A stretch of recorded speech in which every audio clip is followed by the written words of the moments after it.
Howdy, my name is Natalie Parks. I'm a junior communication major from Denton, Texas.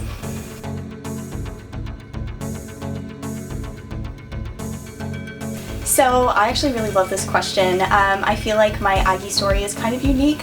A&M was actually not the very top of my list of schools. I applied to honestly way too many looking back on it now.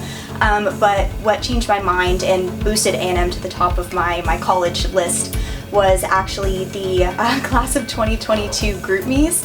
I remember I joined the Fightin' Texas Aggie class of 2022 Facebook page per request of my mom. She was like, well, it's not gonna hurt. So I posted a couple pictures, did like a little introduction of myself.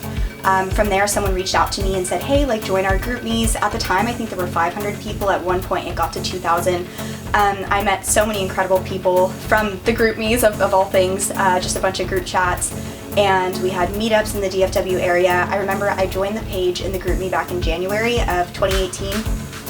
And after that, it was like there was a meetup a couple days after I joined.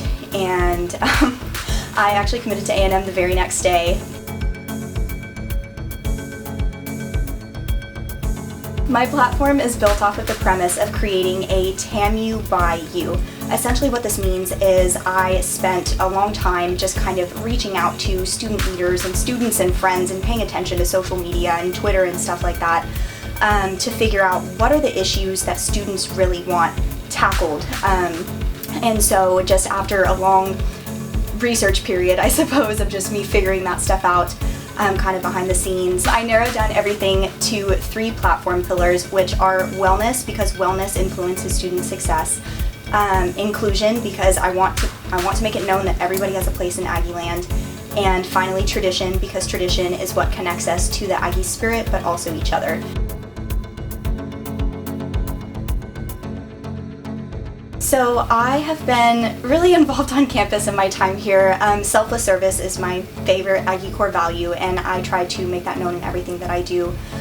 From the second that I stepped foot on campus, I knew I wanted to get involved. I started by joining a flow. I was in Fish Council, which is the representative body, I suppose, of the freshman class. So that's an extension of class councils.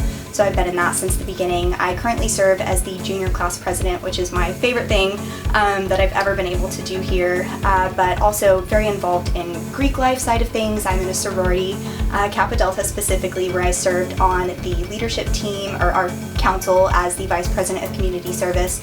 Currently serving as the executive vice president of Panhellenic, which is like the governing body of the sororities, just a couple of other leadership positions within class councils to put on the traditions and stuff that we do.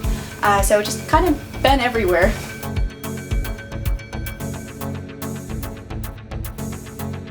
That's a great question. I think I would honestly have to choose James Earl Redder, the one and only, because honestly without him I would not be sitting here in front of y'all today doing this interview.